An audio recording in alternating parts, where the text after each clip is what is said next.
أأشفقتم أن تقدموا بين يدي نجواكم صدقات فإذ لم تفعلوا وتاب الله عليكم فأقيموا الصلاة وآتوا الزكاة وأطيعوا الله ورسوله والله خبير بما تعملون. Kemudian yang kedua, dibuat berpaling dari ulama yang benar. Karena dia berpaling dari ulama yang benar, yang pertama itu dikacaukan dulu apa definisi ulama. Nggak ada bagi mereka definisi ulama itu. Ya sekarang ini Masya Allah ya, semuanya ulama Masya Allah. Iya. Yang penting sudah pakai jubah putih, pakai bisa gulung-gulung imamah di atas. Kemudian kalau orasi, hebat orasinya, ini ulama ini. Di mana histori belajarnya? Apa yang dia pahami dari ilmu? Apa yang dia kuasai dari ilmu agama? Nggak ada.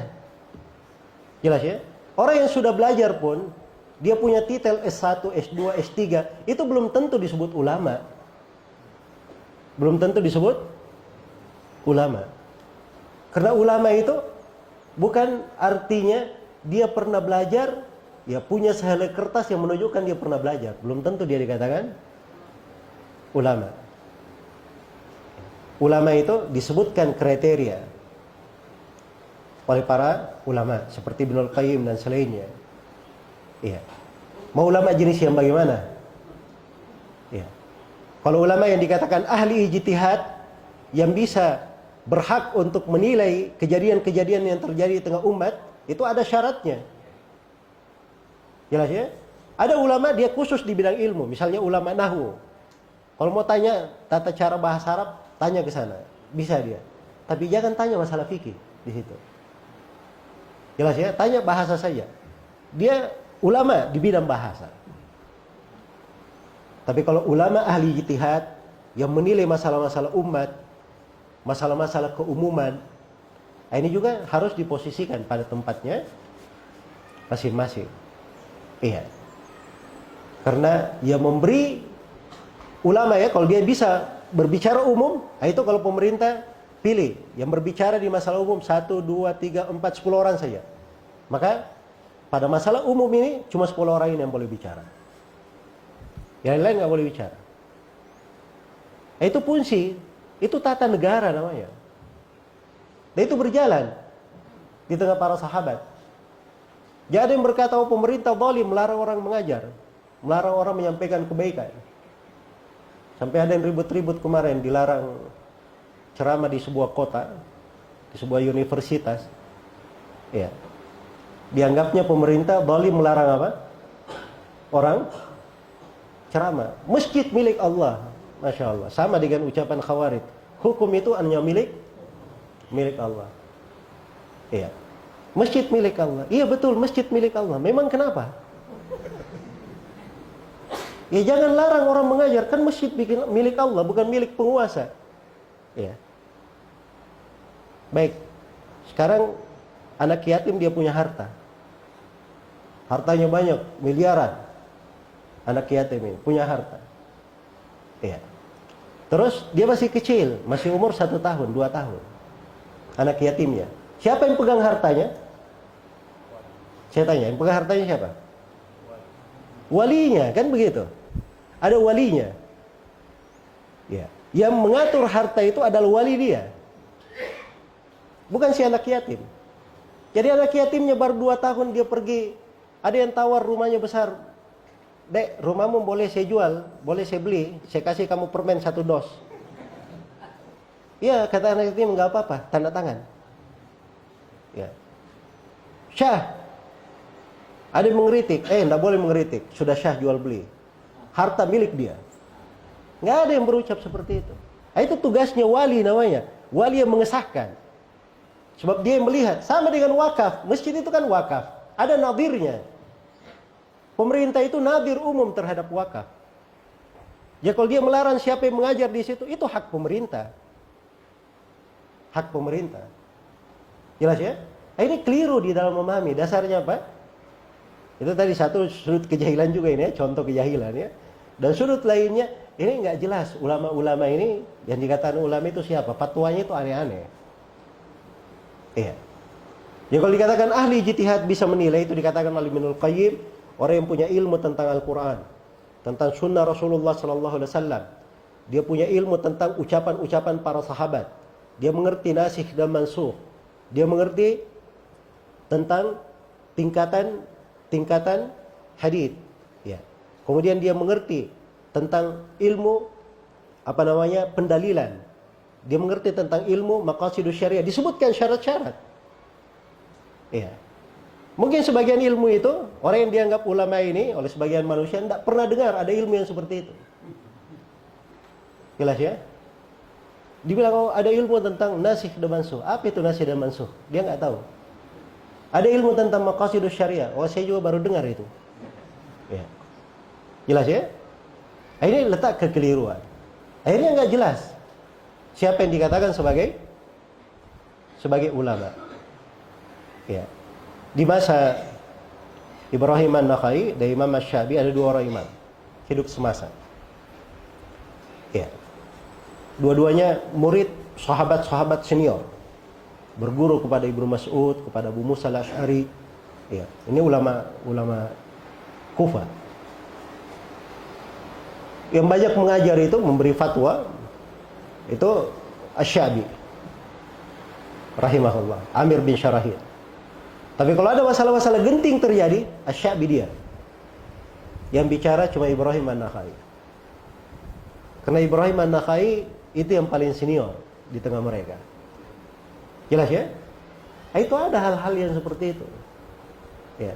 Makanya ini kadang orang-orang baru belajar, dia datang kepada seorang guru. Oh, gurunya bagus retorikanya. Oh, begini. Itu kan penilaian orang awam. Tapi kalau yang menilai guru ini di kalangan ulama, belum tentu seperti itu penilaiannya. Makanya ilmu itu dilihat. Ya. Itu ada sifat-sifatnya. Dikenal di kalangan orang-orang berilmu itu sendiri. Dikenal di kalangan orang-orang berilmu itu. Ilmu itu bidang. Ditekuni oleh ahlinya. Sebagaimana orang yang di ahli ilmu lain seperti itu juga. Dia di ahli ilmu lain, dia tekuni bidangnya masing-masing. Tapi sekarang ini bukan bidangnya dia mau masuk, jadi ulama semua. Jadi ahli agama. Kalau bidangnya yang kita masuk di situ, marah mereka. Iya. Marah. Ada montir mekanik mobil, dia kasih resep kepada pasiennya, resep bedah tulang. Ya marah dokter bedah tulangnya. Apa urusannya kamu di sini? Kamu mekanik, nggak ngerti tentang apa? Bedah tulang. Ya, tapi kalau dia masuk mempelajari ilmu agama, enggak, saya alim juga, berilmu juga. Ini kan keliru cara memahami. Iya, jelas ya.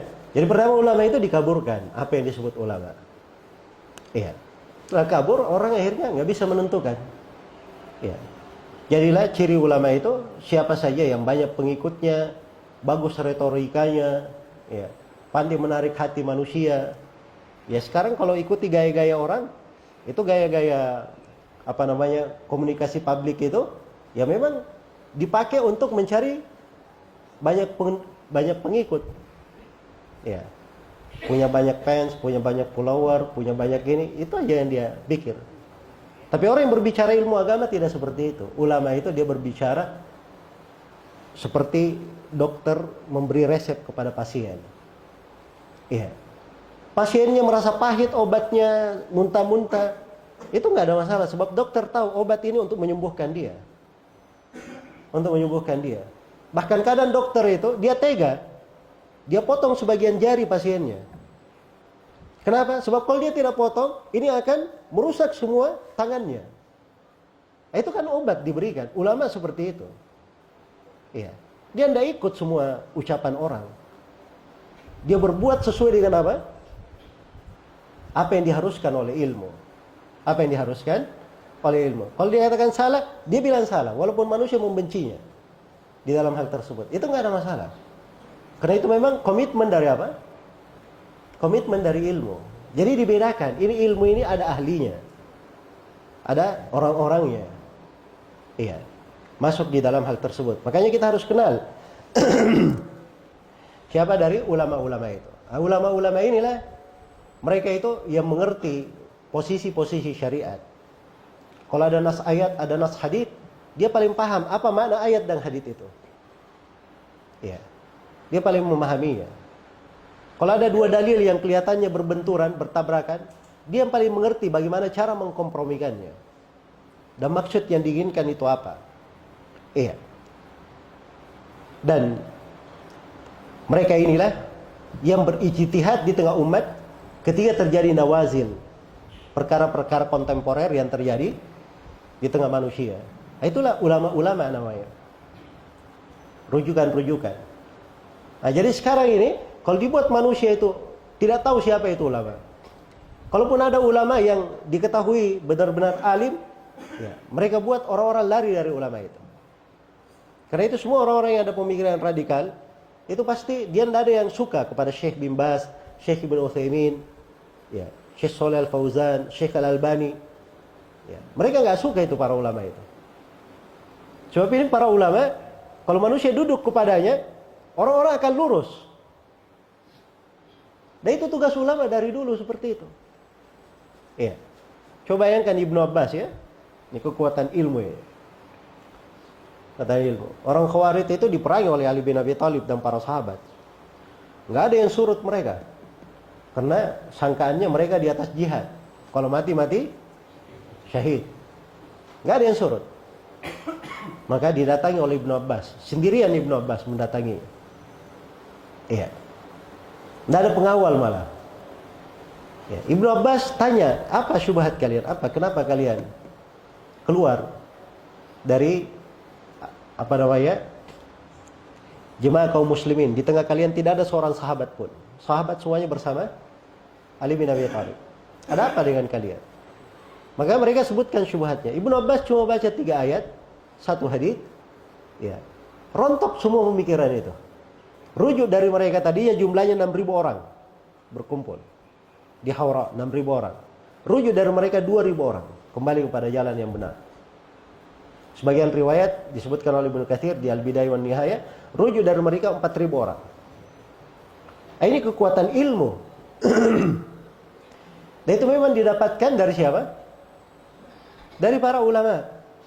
Ya, ulama yang meluruskan.